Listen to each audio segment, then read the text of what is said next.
big media, the policy veterans and the chancelleries across Europe and Britain are constantly complaining. Donald Trump has had the temerity to defy their international order, summit, and seek peace with their enemies and mess with the multilateral maze they call agreements. He even declared, early in June, that the U.S. would be far better off if it negotiated bilateral trade agreements. Or, in Trump speak, country-on-country agreements. But what does an entrenched punditocracy, a self-anointed, meritless intelligentsia, which is not very intelligent and draws its financial sustenance from the political spoil system, oleaginous politicians, slick media and big money care? They've all worked in tandem to advance a grand government, national and transnational, that aggrandizes its constituent elements, while diminishing those it's supposed to serve. These political players have built the den of iniquity Trump keeps trampling. Against these forces, NAFTA, NATO, FBI, DOJ, CIA, a whole alphabet soup of acronyms that stands for the permanent state, national and international, is Trump, still acting as a political Samson that threatens to bring the House crashing down on its patrons. And his latest, Trump's judicial appointments, in particular, might just prove to be his most enduring legacy, lamented the liberal economist. These certainly threaten to cement the Supreme Court's originalist bent. No president has confirmed more federal appellate judges, 12, in his first year than Donald Trump. He has also seen 6 federal district court judges confirmed, and 1 Supreme Court justice, Neil Gorsuch. Another 47 nominees await confirmation. 102 more federal judgeships remain open for Mr.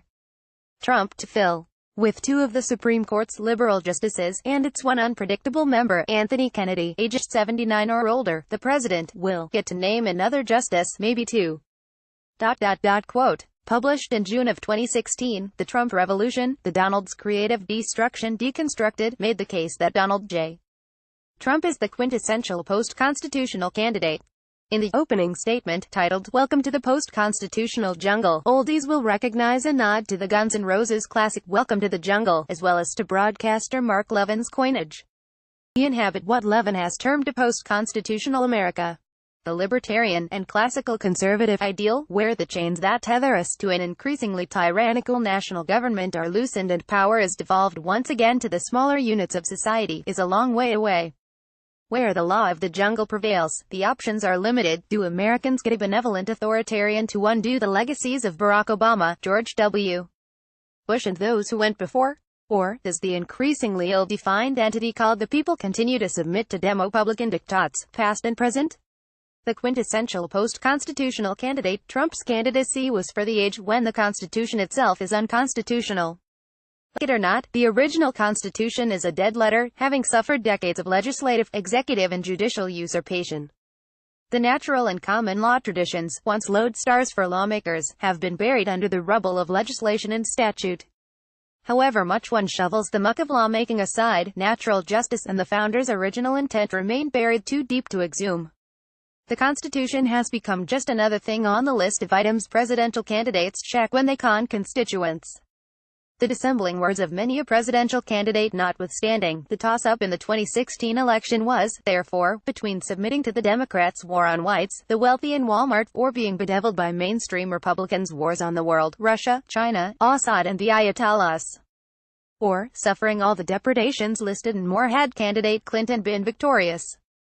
Thus, the endorsement over the pages of my book, The Trump Revolution, was not necessarily for all the policies of Trump, but for the process of Trump.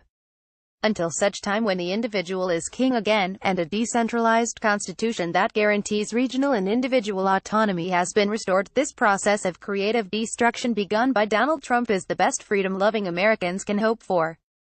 Put differently, in this age of unconstitutional government, Democratic and Republican, the best liberty lovers can look to his action and counteraction, force and counterforce in the service of liberty.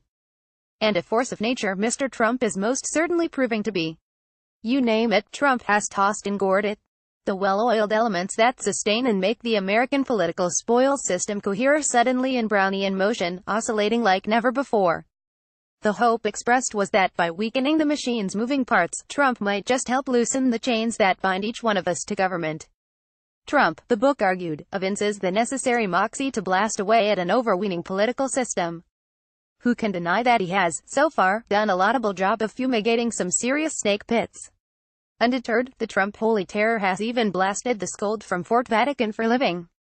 walled off in Vatican City, while preaching to Americans that for their security needs, they must reject walls and build bridges. More laudably, Trump doesn't collapse the distinction between America and the U.S. government. To the political caste, America is the U.S. government. To them, making America great means making government great. Trump exhibits no confusion of category. He doesn't equate America with the U.S. government. To Trump, making America great still means making the people great, taking his message to the people as he continues to do. Understandably, the president still has the political players rising on their hind legs in defense of their realm. And he has hitherto shattered the totems and taboos these players enforce. Debated as never before, thanks to the Donald, or vexations like immigration, especially from S-thole countries. Islam. What the hell is going on with it? He thundered, and Maxine Waters is an extraordinarily low IQ person. The Donald's delicious quip. While the Trump Revolution deconstructs the evolution of the political Trump, the book, at the same time, applauds the Donald's destructive creativity. A masculine force at full tilt, Mr. Trump continues to create new reality on the ground. The modest hope expressed in chronicling the dynamics of creative destruction a la Trump was that an utterly different political animal, Donald J. Trump, might actually do some good for the countrymen he genuinely seems to love.